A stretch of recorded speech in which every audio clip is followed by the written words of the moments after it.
Hello welcome to my channel friends. ಎಲ್ಲರೂ ಹೇಗಿದ್ದೀರಾ? ಎಲ್ಲರೂ ಚೆನ್ನಾಗಿದ್ದೀರಾ ಅಂದ್ಕೊಳ್ತಾ ಇವತ್ತಿನ ವ್ಲಾಗ್ನು ಕೂಡ ಸ್ಟಾರ್ಟ್ ಮಾಡ್ತಾ ಇದ್ದೀನಿ. ಈ ವ್ಲಾಗ್ ಏನಾದರೂ ನಿಮಗೆ ಇನ್ ಕೇಸ್ ಇಷ್ಟ ಆಯಿತು ಅಂದರೆ ಪ್ಲೀಸ್ ಒಂದು ಲೈಕ್ ಮಾಡಿ. ನಾನಿವತ್ತು ಸಂಜೆಯಿಂದ ವ್ಲಾಗ್ನ ಸ್ಟಾರ್ಟ್ ಮಾಡ್ತಾ ಇದ್ದೀನಿ. ಅಂದರೆ 6 ಗಂಟೆ ಆಗಿತ್ತು, ಅಡುಗೆ ಎಲ್ಲ ಮಾಡ್ಕೊಳ್ಳೋದಿತ್ತು, ಅದಕ್ಕೋಸ್ಕರ ವ್ಲಾಗ್ನು ಕೂಡ ಶೂಟ್ ಮಾಡ್ಕೋತಾ ಇದ್ದೀನಿ. ಅಂದರೆ ನಾನು ಸಂಜೆ ಟೈಮ್ ಯಾವಾಗಲೂ ವ್ಲಾಗ್ ಮಾಡೋದಕ್ಕೆ ಹೋಗೋದಿಲ್ಲ, ಮಾರ್ನಿಂಗ್ ಟೈಮೇ ಜಾಸ್ತಿ ನಾನು ಶೂಟ್ ಮಾಡ್ಕೊಳ್ಳೋದು. ಅಂದರೆ ಮಾರ್ನಿಂಗ್ ಟೈಮು ಈಸಿ ಆಗುತ್ತೆ, ಯಾವುದು ಡಿಸ್ಟರ್ಬೆನ್ಸ್ ಇರೋದಿಲ್ಲ, ಎಲ್ಲರೂ ಮಲಗಿರ್ತಾರೆ ಅಲ್ವಾ, ಮಕ್ಕಳು ಕೂಡ ಮಲಗಿರ್ತಾರೆ. ನಾನು ಹೆಂಗಿದ್ರು ಬೇಗ ಎದ್ದಿರ್ತೀನಲ್ಲ, ಅಲ್ಲೇ ಎಲ್ಲ ಈಸಿ ಆಗುತ್ತೆ ಅಂತ ಮಾರ್ನಿಂಗ್ ಟೈಮೇ ಮಾಡ್ಕೋತಾ ಇರ್ತೀನಿ. ನೈಟ್ ಟೈಮು ಅಂತ ಅಂದರೆ ನನ್ನ ಮಗಳಿಗೆ ಓದಿಸೋದು ಕೂಡ ಇರುತ್ತೆ, ಮತ್ತು ನನ್ನ ಮಗ ಚಿಕ್ಕವನು ಆಗಿರೋದ್ರಿಂದ ಮಧ್ಯೆ ಬರ್ತಿರ್ತಾನೆ, ಡಿಸ್ಟರ್ಬೆನ್ಸು ಆಗ್ತಿರುತ್ತೆ. ಸರಿಯಾಗಿ ನನಗೆಲ್ಲ ಮಾಡೋದಕ್ಕಾಗಲ್ಲ ವ್ಲಾಗ್ ಎಲ್ಲನೇ ಅಂದ್ಬಿಟ್ಟು ನಾನು ನೈಟ್ ಟೈಮ್ ಮಾಡ್ಕೊಳ್ಳೋದಕ್ಕೆ ಹೋಗೋದಿಲ್ಲ. ಅಂದರೆ ಮಾರ್ನಿಂಗ್ ಟೈಮೇ ಜಾಸ್ತಿ ನಾನು ವಿಡಿಯೋ ಹಾಕ್ತಿರ್ತೀನಲ್ವ, ಅದಕ್ಕೋಸ್ಕರ ನೈಟ್ ಟೈಮು ರೂಟೀನು ಕೂಡ ನಿಮ್ಮ ಜೊತೆ ಶೇರ್ ಮಾಡ್ಕೊಳ್ಳೋಣ ಅಂದ್ಬಿಟ್ಟು ನೈಟಿಂದನೇ ಎಲ್ಲನೇ ವ್ಲಾಗ್ನ ಸ್ಟಾರ್ಟ್ ಮಾಡ್ಕೊಂಡಿದ್ದೀನಿ. ಇವತ್ತು ಅಡುಗೆಗೆ ಅಂದ್ಬಿಟ್ಟು ಚಪಾತಿನ ಮಾಡ್ಕೋತಾ ಇದ್ದೀನಿ, ಅದ್ರ ಜೊತೆ ಬೆಂಡೆಕಾಯಿ ಪಲ್ಯನ ಮಾಡ್ಕೋತಾ ಇದ್ದೀನಿ. ಅಂದರೆ ಮಧ್ಯಾಹ್ನ ಮುದ್ದೆ ತಿಂದಿದ್ರಲ್ವ, ಸಂಜೆ ಲೈಟಾಗಿ ಇರಲಿ, ಒಂದೆರಡು ಚಪಾತಿ ತಿನ್ಕೋತಾರೆ ಅಂದ್ಬಿಟ್ಟು ಈ ರೀತಿ ಎಲ್ಲನೂ ರೆಡಿ ಮಾಡ್ಕೋತಾ ಇದ್ದೀನಿ. ಇನ್ನು ನಾವು ರಾತ್ರಿ ಟೈಮು ಒಂದು 10 ನಿಮಿಷ ಅಡುಗೆ ಎಲ್ಲ ಆದಮೇಲೆ, ಅಡುಗೆ ಕೆಲಸ ಎಲ್ಲ ಮುಗೀತು, ಊಟ ಎಲ್ಲ ಆಯಿತು ಅಂತ ಅಂದಮೇಲೆ ಒಂದು 10 ನಿಮಿಷ ಈ ಕೆಲಸ ಎಲ್ಲ ಮಾಡ್ಕೊಬಿಟ್ರೆ ಬೆಳಿಗ್ಗೆ ಎದ್ದ ತಕ್ಷಣ ಯಾವುದೇ ಒಂದು ಟೆನ್ಷನ್ ಇರೋದಿಲ್ಲ, ಒಂದು ಹ್ಯಾಪಿಯಾಗಿ ಮಾರ್ನಿಂಗ್ನ ಸ್ಟಾರ್ಟ್ ಮಾಡ್ಕೋಬೋದು. ಅಂತ ಅಂದರೆ ನಮ್ಗೆ ಮಾರ್ನಿಂಗ್ ಟೈಮೇ ಜಾಸ್ತಿ ಕೆಲಸ ಇರೋದ್ರಿಂದ, ಅಂದರೆ ಮಕ್ಕಳು ಸ್ಕೂಲ್ಗೆ ಹೋಗೋದಿರ್ತದೆ, ಮತ್ತು ಹಸ್ಬೆಂಡ್ ಲಂಚ್ ಎಲ್ಲ ಪ್ರಿಪೇರ್ ಮಾಡಬೇಕು, ಮತ್ತು ಅವರು ಕೆಲ್ಸಕ್ಕೆ ಹೋಗೋರು ಇರ್ತಾರೆ. ಆದಷ್ಟು ನಾವು ಬ್ಯುಸಿಯಾಗಿ ಕೆಲಸ ಮಾಡೋದು ಮಾರ್ನಿಂಗ್ ಟೈಮೇ ಅಲ್ವಾ, ಕೆಲಸಗಳು ಕೂಡ ಜಾಸ್ತಿ ಇರುತ್ತೆ. ಅದಕ್ಕೋಸ್ಕರ ನಾವು ಒಂದು ಸ್ವಲ್ಪ ಪ್ರಿಪೇರಿಂಗ್ ಅನ್ನೋದನ್ನು ಮಾಡ್ಕೊಬಿಟ್ರೆ ತುಂಬಾ ಈಸಿ ಆಗುತ್ತೆ. ಯಾವುದೇ ಕೆಲಸ ಮಾಡಬೇಕು, ಏನೇ ಮಾಡಬೇಕು ಅಂದರೂ ಕೂಡ ಸ್ವಲ್ಪನಾದರೂ ಪ್ರಿಪ್ರೇಷನ್ ಅನ್ನೋದಿದ್ರೆ, ಅಂದರೆ ಪಟ್ಟಂತ ಕೆಲಸನ ಮುಗಿಸ್ಕೊಬಿಡ್ತೀವಿ. ಅದನ್ನು ಬಿಟ್ಟು ನಾವು ಆವಾಗಿನ ಕೆಲಸ ಆವಾಗ ಮಾಡ್ತೀವಿ ಅಂತ ಅಂದಾಗ ಒಂದು ಸ್ವಲ್ಪ ಯೋಚನೆ ಮಾಡಲಿಕ್ಕೆ ಒಂದು 10 ನಿಮಿಷ ಹೋಗುತ್ತಾ, ನೆಕ್ಸ್ಟು ಏನು ಮಾಡೋದು, ಹೆಂಗೆ ಮಾಡೋದು ಅಂದ್ಕೊಂಡು ಒಂದು ಅರ್ಧ ಗಂಟೆ ಅಲ್ಲೇ ವೇಸ್ಟ್ ಆಗಿಬಿಡುತ್ತೆ. ಅದಕ್ಕೋಸ್ಕರ ನಾವು ಒಂದು ಕೆಲಸನ ಮಾಡಬೇಕು ಅಂದರೆ ಸ್ವಲ್ಪನಾದರೂ ಪ್ರಿಪ್ರೇಷನ್ ಅನ್ನೋದನ್ನು ಮಾಡಿಕೊಂಡ್ರೆ ತುಂಬಾ ಈಸಿಯಾಗಿ ಬೇಗ ಮುಗಿಸ್ಕೊಬಿಡ್ಬೋದು. ನಾನು ನೈಟ್ ಟೈಮ್ ಇದೇ ರೀತಿ ಮಾಡ್ಕೋತೀನಿ. ಅಂತ ಅಂದರೆ ಬೆಳಿಗ್ಗೆ ಎದ್ದು ಆ ಪಾತ್ರೆ ಎಲ್ಲ ತೊಳ್ಕೊಂಡು, ಆ ಕೌಂಟರ್ ಟಾಪ್ ಎಲ್ಲ ಕ್ಲೀನ್ ಮಾಡಿಕೊಂಡು ಅದೆಲ್ಲ ಕೆಲಸ ಮಾಡಬೇಕು ಅಂದರೆ 1 ಅವರ್ 1.5 ಅವರು ಕೆಲಸ ಹಿಡಿದ್ಬಿಡುತ್ತೆ. ಆಮೇಲೆ ಅವಾಗಿನ ಕೆಲಸ ಆವಾಗಲೇ ಮಾಡಿಕೊಂಡ್ರೆ ಏನೋ ಒಂಥರ ಖುಷಿ. ಅಂದರೆ ಅಡುಗೆ ಕೆಲಸ ಎಲ್ಲ ಆಗಿರುತ್ತೆ, ನೈಟು ಊಟ ಕೂಡ ಮಾಡಿರ್ತೀವ, ಅಯ್ಯೋ ಎಲ್ಲನೂ ಇಲ್ಲೇ ಹಿಡ್ದಿದ್ದ ಕೈಲೇ ಎಲ್ಲ ಮುಗಿಸ್ಬಿಡೋಣ ಅನ್ನೋ ರೀತಿ ಯೋಚನೆ ಮಾಡ್ತೀವಿ.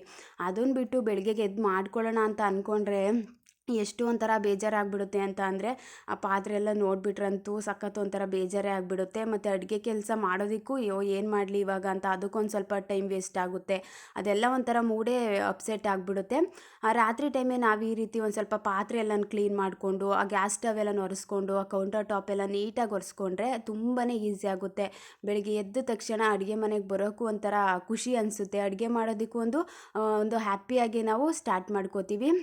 ಅದಕ್ಕೋಸ್ಕರ ಒಂದು ಸ್ವಲ್ಪ ಪ್ರಿಪರೇಷನ್ ಅನ್ನೋದನ್ನು ನೈಟ್ ಹೊತ್ತು ಮಾಡ್ಕೊಬಿಟ್ರೆ ತುಂಬಾ ಈಸಿ ಆಗುತ್ತೆ. ಇವಾಗ ನಾವು ಬೆಳಿಗ್ಗೆ ಎದ್ದು ಏನು ಮಾಡೋದು ಅಂತ ಅದಕ್ಕೊಂದು ಸ್ವಲ್ಪ ಹೊತ್ತು ಯೋಚನೆ ಮಾಡ್ತೀವ. ಅದಕ್ಕೆ ರಾತ್ರಿ ಟೈಮೇ ಏನಿದೆ ಮನೇಲಿ ತರಕಾರಿ, ಅದರಿಂದ ಏನು ಮಾಡ್ಬೋದು, ಈಸಿಯಾಗಿ ಮಾಡ್ಕೊಳ್ಳುವಂಥದ್ದನ್ನೇ ಬೇಗ ಏನಿದೆ ಅದನ್ನು ನೋಡಿಕೊಂಡೆ ಎಲ್ಲನೂ ಪ್ಲ್ಯಾನ್ ಮಾಡ್ಕೊಬಿಟ್ರೆ ನಮಗೆ ಬೆಳಿಗ್ಗೆ ಎದ್ದ ತಕ್ಷಣ ಅದಿಲ್ಲ ಇದಿಲ್ಲ ಅನ್ನೋ ಕನ್ಫ್ಯೂಷನ್ ಇರೋದಿಲ್ಲ, ಒಂದು ಕ್ಲಾರಿಟಿ ಅನ್ನೋದು ಇರುತ್ತೆ. ಓ ಈ ತರಕಾರಿ ಇದೆ, ಇದನ್ನು ಮಾಡ್ಕೊಬಿಡ್ಬೋದು ಅಂತ ಫಸ್ಟೇ ನಾವು ಪ್ಲ್ಯಾನಿಂಗ್ನ ಮಾಡಿಕೊಂಡ್ರೆ ತುಂಬಾ ಹೆಲ್ಪ್ ಆಗುತ್ತೆ.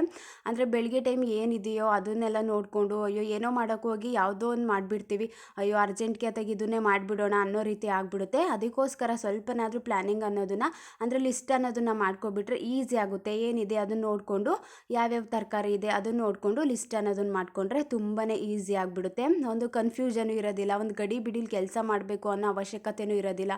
ಒಂದು ಚೆನ್ನಾಗಿ ಒಂದು ಪೀಸ್ಫುಲ್ಲಾಗಿ ಮಾರ್ನಿಂಗ್ನ ಸ್ಟಾರ್ಟ್ ಮಾಡ್ಕೋಬೋದು. ಈ ರೀತಿ ಪ್ರಿಪ್ರೇಷನ್ನ ಮಾಡಿಕೊಂಡ್ರೆ, ಒಂದು ಪ್ಲ್ಯಾನಿಂಗ್ ಅನ್ನೋದು ಮಾಡಿಕೊಂಡ್ರೆ ತುಂಬಾ ಹೆಲ್ಪ್ ಆಗುತ್ತೆ. ಇನ್ನು ಬೆಂಡೆಕಾಯಿ ಪಲ್ಯನ ನಾನು ಆಲ್ರೆಡಿ ಒಂದ್ಸಲಿ ವ್ಲಾಗಲ್ಲಿ ಹಾಕಿದ್ದೀನಿ, ಆವಾಗ ಮೊಸರನ್ನ ಆ್ಯಡ್ ಮಾಡ್ಕೊಂಡಿದ್ದೆ ನಾನು. ಇವಾಗ ಯಾವುದೇ ರೀತಿ ಮೊಸರನ್ನ ಏನೂ ಆ್ಯಡ್ ಮಾಡ್ತಾಯಿಲ್ಲ, ತುಂಬಾ ಚೆನ್ನಾಗಿರುತ್ತೆ. ತುಂಬಾ ಸಿಂಪಲ್ಲಾಗಿ ಬೆಂಡೆಕಾಯಿ ಎಲ್ಲ ಕಟ್ ಮಾಡಿಕೊಂಡು ಚೆನ್ನಾಗಿ ಫ್ರೈ ಮಾಡಿಕೊಂಡು, ಒಗ್ಗರಣೆಗೆ ಸ್ವಲ್ಪ ಈರುಳ್ಳಿ, ಶುಂಠಿ ಬೆಳ್ಳುಳ್ಳಿ ಪೇಸ್ಟು, ಕರಿಬೇವಿನ ಸೊಪ್ಪು ಎಲ್ಲನ ಹಾಕ್ಕೊಂಡು ಚೆನ್ನಾಗಿ ಫ್ರೈ ಮಾಡ್ಕೋಬೇಕು. ಸ್ವಲ್ಪ ಚಿಲ್ಲಿ ಪೌಡರು, ಕೊರಿಯಾಂಡರ್ ಪೌಡರು ಮತ್ತು ಅರಿಶಿಣದ ಪುಡಿ ಎಲ್ಲನೂ ಹಾಕ್ಕೊಂಡು ಚೆನ್ನಾಗಿ ಎಲ್ಲನೂ ಫ್ರೈ ಮಾಡಿಕೊಂಡು ಸ್ವಲ್ಪ ನಾನು ಗರಂ ಮಸಾಲನೂ ಆ್ಯಡ್ ಮಾಡ್ಕೊಂಡಿದ್ದೀನಿ. ಚೆನ್ನಾಗಿರುತ್ತೆ, ಟೇಸ್ಟು ಅಂತ ಅಂದ್ಬಿಟ್ಟು ಹುರಿದಿಟ್ಕೊಂಡಿರುವಂಥ ಬೆಂಡೆಕಾಯಿನೂ ಹಾಕಿ ಮತ್ತು ಟೊಮ್ಯಾಟೊನ ಪೇಸ್ಟ್ ಮಾಡ್ಕೊಂಡಿದ್ದೀನಿ, ಒಂದೆರಡು ಟೊಮ್ಯಾಟೊನ ಅದನ್ನು ಹಾಕ್ಕೊಂಡು ಚೆನ್ನಾಗಿ ಮಿಕ್ಸ್ನ ಮಾಡಿಕೊಂಡು ರುಚಿಗೆ ತಕ್ಕಷ್ಟು ಉಪ್ಪನ್ನ ಹಾಕಿ ಮೇಲ್ಗಡೆ ಸ್ವಲ್ಪ ಕೊತ್ತಂಬರಿ ಸೊಪ್ಪನ್ನ ಹಾಕ್ಕೊಂಡ್ರೆ ತುಂಬಾ ಸಿಂಪಲ್ಲಾಗಿ ಟೇಸ್ಟಿಯಾಗಿ ಚೆನ್ನಾಗಿರುತ್ತೆ. ಯಾವುದೇ ರೀತಿ ಒಂದು ಮಸಾಲೆಯನ್ನು ಜಾಸ್ತಿ ಆ್ಯಡ್ ಮಾಡೋ ಅವಶ್ಯಕತೆಯೂ ಕೂಡ ಇರೋದಿಲ್ಲ. ಇನ್ನು ನನ್ನ ಮಗಳಿಗೆ ಸ್ವಲ್ಪ ಓದಿಸೋದೆಲ್ಲ ಇತ್ತು, ಅವಳನ್ನು ಕೂಡ ಅಡುಗೆ ಮನೆಗೆ ಕರ್ಕೊಂಡ್ಬಂದು ಎಲ್ಲನೂ ಹೇಳ್ಕೊಡ್ತಾ ಇದೆ. ಅಂದರೆ ಅವ್ಳಿಗೆ 15ಇಂದ ಮಿಡ್ ಟರ್ಮ್ ಏನೋ ಸ್ಟಾರ್ಟ್ ಆಗುತ್ತಂತೆ, ಆವಾಗ ಓದಿಸ್ಬೇಕು ಮಕ್ಕಳಿಗೆ. ಅಂದರೆ ಅವ್ರಿಗೊಂದು ಸ್ವಲ್ಪ ಬೇಗ ಅದೆಲ್ಲ ಅರ್ಥ ಮಾಡ್ಕೊಳ್ಳೋದು ಒಂದು ಸ್ವಲ್ಪ ಕಷ್ಟನೇ ಅಲ್ವಾ. ಅದಕ್ಕೆ ಇವಾಗಿಂದನೇ ದಿನ ಒಂದೊಂದು ಸ್ವಲ್ಪ ಹೇಳ್ಕೊಟ್ರೆ ಈಸಿ ಆಗುತ್ತೆ, ಆವಾಗ ರಿವಿಷನ್ ಮಾಡ್ಕೊಳ್ಳಿಕ್ಕೆ ಈಸಿ ಆಗುತ್ತೆ ಅಂದ್ಬಿಟ್ಟು ನಾನು ಇವಾಗಲೇ ಎಲ್ಲನೂ ಓದಿಸೋದಕ್ಕೆ ಸ್ಟಾರ್ಟ್ ಮಾಡ್ಕೊಂಡಿದ್ದೀನಿ. ಇನ್ನು ಅಡುಗೆ ಎಲ್ಲ ಆಯಿತು, ಊಟ ಕೂಡ ಆಯಿತು. ಇನ್ನು ಪಾತ್ರೆ ಎಲ್ಲ ಇತ್ತು, ಎಲ್ಲನೂ ನೀಟಾಗಿ ಒಂದ್ಸಲಿ ಪಾತ್ರೆ ಎಲ್ಲ ತೊಳ್ಕೊಬಿಟ್ಟು ಇನ್ನು ಕೌಂಟರ್ ಟಾಪ್ ಎಲ್ಲ ಕ್ಲೀನ್ ಮಾಡ್ಕೊಳ್ಳೋಣ ಅಂದ್ಬಿಟ್ಟು ಪಾತ್ರೆ ಎಲ್ಲ ತೊಳ್ಕೊತಾ ಇದ್ದೀನಿ. ಪಾತ್ರೆ ಎಲ್ಲ ಜಾಸ್ತಿ ಆದಮೇಲೆ ತೊಳೆದಿಕ್ಕೆ ಹೋದರೆ ಎಷ್ಟು ಬೇಜಾರಾಗ್ಬಿಡುತ್ತೆ ಅಂದರೆ, ಪಾತ್ರೆ ಎಲ್ಲ ನೋಡಿಬಿಟ್ರಂತೂ ಅಯ್ಯೋ ಒಂದು ಸ್ವಲ್ಪ ಹೊತ್ತು ಕುತ್ಕೊಬಿಡೋಣ ಆಮೇಲೆ ತೊಳೆಯೋಣ, ಒಂದು ಕೆಲಸ ಮಾಡೋದಕ್ಕೂ ಮೂಡ್ ಅನ್ನೋದು ಬರೋದಿಲ್ಲ. ಆದಷ್ಟು ಪಾತ್ರೆ ಎಲ್ಲ ಆವಾಗಿನ ಪಾತ್ರೆನ ಆವಾಗಲೇ ತೊಳ್ಕೊಳ್ಳೋದಾಗಿರ್ಬೋದು. ಅಂದರೆ ಎಲ್ಲನೂ ಒಂದೇ ಸಲ ಮಾಡ್ಕೊಳ್ಳೋಣ, ಇವಾಗ ಒಂದು ಸ್ವಲ್ಪ ಹೊತ್ತು ಕುತ್ಕೊಬಿಡೋಣ ಬಿಡು, ಇವಾಗ ಮಲಿಕೊಬಿಡೋಣ, ಇನ್ನು ಎದ್ದು ಎಲ್ಲನೂ ಮಾಡ್ಕೊಬಿಡೋಣ ಅನ್ನೋದಕ್ಕೆ ಹೋದರೆ ಎಷ್ಟು ಟೈಮ್ ಆಗಿಬಿಡುತ್ತೆ ಅಂದರೆ ಆವಾಗಿನ ಕೆಲಸನ ಆವಾಗಲೇ ಮಾಡಿಕೊಂಡ್ರೆ ಎಷ್ಟು ಒಂಥರ ಚೆಂದ, ಹಿಡ್ದಿದ್ದ ಕೈಲಿ ಎಲ್ಲ ಮುಗಿಸ್ಕೊಬಿಡ್ಬೇಕು. ಇವಾಗ ಅಡುಗೆ ಎಲ್ಲ ಆಗಿರುತ್ತೆ, ಇನ್ನು ಊಟನೂ ಮಾಡಿರ್ತೀವಿ, ಅಲ್ಲೇ ಪಾತ್ರೆನ ಅಲ್ಲೇ ತೊಳೆದು ಇಟ್ಬಿಟ್ರೆ ಏನೋ ಒಂಥರ ಸಮಾಧಾನ ಅನಿಸುತ್ತೆ. ಬೆಳಗ್ಗೆಗೂ ಕೂಡ ನಾವೇ ತೊಳಿಬೇಕಲ್ವಾ, ಇನ್ನು ಬೆಳಿಗ್ಗೆಗೆ ಇನ್ನೂ ಬೇಜಾರಾಗ್ಬಿಡುತ್ತೆ, ಅಯ್ಯೋ ಯಾರು ತೊಳಿತಾರಪ್ಪ ಅಂತ. ಅದಕ್ಕೂ ಕೂಡ ಒಂಥರ ಮಾರ್ನಿಂಗ್ ಟೈಮೇ ಮೂಡ್ ಆಫ್ ಆದಂಗೆ ಆಗಿಬಿಡುತ್ತೆ. ಆದಷ್ಟು ಆವಾಗಿನ ಪಾತ್ರೆನ ಆವಾಗಲೇ ತೊಳ್ಕೊಳ್ಳೋದು ತುಂಬಾ ಒಳ್ಳೆಯದು. ನಮ್ಗೆ ಅಷ್ಟು ಒಂಥರ ಕೆಲಸ ಮಾಡೋದಕ್ಕೂ ಒಂದು ಖುಷಿಯಿಂದನೇ ಸ್ಟಾರ್ಟ್ ಆಗುತ್ತೆ. ಮತ್ತು ಮನೇಲಿ ಪಾತ್ರೆ ಮತ್ತು ಬಟ್ಟೆ ಎರಡೂ ನೀಟಾಗಿತ್ತು ಅಂದರೆ ಇಡೀ ಮನೆಯೇ ಒಂಥರ ನೀಟಾಗಿದ್ದಂಗೆ, ಮನೆಯೆಲ್ಲ ಚೆನ್ನಾಗಿ ಬೇಗ ಕೆಲಸನೂ ಮುಗಿಸ್ಕೊಬಿಡ್ಬೋದು. ನಾವು ಪಾತ್ರೆ ಮತ್ತು ಬಟ್ಟೆ ಮಡ್ಚೋದು ಇವೆಲ್ಲ ಜಾಸ್ತಿ ಸ್ವಲ್ಪ ಟೈಮ್ ಇಡುತ್ತೆ. ಅಂದರೆ ಒಂದೇ ಸಲ ಮಾಡೋಣ ಅಂದ್ಕೊಳ್ಳೋಕೆ ಹೋದರೆ ಮಾಡೋದಕ್ಕೂ ಬೇಜಾರಾಗಿಬಿಡುತ್ತೆ. ಆದಷ್ಟು ಸ್ವಲ್ಪ ಇದ್ದಂಗೆ ಮಾಡಿಕೊಂಡ್ರೆ ನಮ್ಗೆ ಯಾವುದೇ ರೀತಿ ಒಂದು ಬೇಜಾರಿಲ್ದೇ ಒಂದು ಖುಷಿಯಾಗಿ ನಾವು ಎಲ್ಲ ಕೆಲಸನೂ ಕೂಡ ಮುಗಿಸ್ಕೋಬೋದು. ಈ ರೀತಿ ನಾವು ರಾತ್ರಿ ಟೈಮೇ ಒಂದು 10 ನಿಮಿಷದ ಕೆಲಸನ ಎಲ್ಲನೂ ನೀಟಾಗಿ ಮಾಡ್ಕೊಬಿಟ್ರೆ ಬೆಳಗ್ಗೆ ಎದ್ದ ತಕ್ಷಣ ಯಾವುದೇ ಒಂದು ಟೆನ್ಷನ್ ಇಲ್ದೇ ನಮ್ಮ ದಿನಾನ ಸ್ಟಾರ್ಟ್ ಮಾಡ್ಕೋಬೋದು. ಅಂದರೆ ನೋಡಿ ಈಗ ಎಷ್ಟು ನೀಟಾಗಿ ಕಾಣಿಸ್ತಿದೆ, ಎಲ್ಲನೂ ನೀಟಾಗಿ ಕ್ಲೀನ್ ಮಾಡ್ಕೊಂಡಿದ್ದೀನಿ. ಅಂದರೆ ಬೆಳಗ್ಗೆ ಟೈಮ್ ಅಡುಗೆ ಮಾಡೋದಕ್ಕೂ ಒಂಥರ ಖುಷಿ ಅಂತಲೇ ಅನಿಸುತ್ತೆ ಅಲ್ವಾ.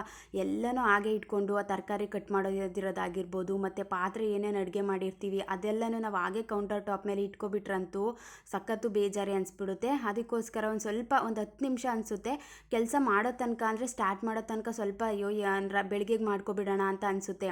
ಒಂದು ಸ್ವಲ್ಪ ಪಾತ್ರೆ ತೊಳೆಯೋಕ್ಕೆ ಸ್ಟಾರ್ಟ್ ಮಾಡಿಕೊಂಡ್ರೆ ನಮಗೆ ನೀಟಾಗಿ ಇಲ್ಲ ಕೌಂಟರ್ ಟಾಪ್ನೂ ಕ್ಲೀನ್ ಮಾಡಬೇಕು ಅನ್ನೋ ಒಂದು ಮೂಡ್ ಅನ್ನೋದು ಬರುತ್ತೆ. ಇಲ್ಲ ಎಲ್ಲನೂ ಕ್ಲೀನ್ ಮಾಡಿಬಿಡೋಣ, ಎಲ್ಲನೂ ನೀಟಾಗಿ ಕ್ಲೀನ್ ಮಾಡಿಬಿಟ್ಟು ಮಲ್ಕೊಬಿಡೋಣ ಅನ್ನೋ ರೀತಿ ಯೋಚನೆ ಮಾಡಲಿಕ್ಕೆ ಸ್ಟಾರ್ಟ್ ಮಾಡ್ಕೋತೀವಿ. ಅಂದರೆ ಮಾಡೋ ತನಕ ಸ್ವಲ್ಪ ಕಷ್ಟ, ಮಾಡಾದಮೇಲೆ ತುಂಬ ಒಂಥರ ನೀಟಾಗಿ ಅನಿಸೋದಲ್ಲ, ಆವಾಗ ಮನಸ್ಸಿಗೂ ಕೂಡ ಸಮಾಧಾನ ಅನಿಸುತ್ತೆ. ಇನ್ನು ವಾಟರ್ ಬಾಟ್ಲಿಗೆಲ್ಲ ನೀರು ತುಂಬಿ ಎಲ್ಲ ನೀಟಾಗಿ ಎತ್ತಿಟ್ಕೊಂಡು ಇನ್ನು ಮಾರ್ನಿಂಗ್ ಟೈಮು ಟುಮಾರೋ ಲಿಸ್ಟ್ ಏನಿದೆ, ಏನೇನು ಮಾಡಬೇಕು, ಏನು ತರಕಾರಿ ಇದೆ ಎಲ್ಲನೂ ನೀಟಾಗಿ ಒಂದು ಬರೆದು ಅಡುಗೆ ಮನೆಯಲ್ಲೇ ಇಟ್ಕೊಬಿಟ್ಟಿರ್ತೀನಿ ನಾನು. ಅಂದರೆ ನೆನಪು ತಯಾರಬೇಕಲ್ವಾ, ಬೆಳಿಗ್ಗೆ ಎದ್ದ ತಕ್ಷಣ ಅಡುಗೆ ಮನೆಗೆ ಬರೋದ್ರಿಂದ ಅದನ್ನು ನೋಡಿದ ತಕ್ಷಣ ಓ ಇದನ್ನಿದೆ ಈ ರೀತಿ ಮಾಡ್ಕೊಳ್ಳೋಣ ಅಂತ ಎಲ್ಲನೂ ಬರೆದು ಇಟ್ಕೊಂಡಿದ್ದೀನಿ ಅನ್ನೋದು ಈಸಿ ಆಗುತ್ತೆ.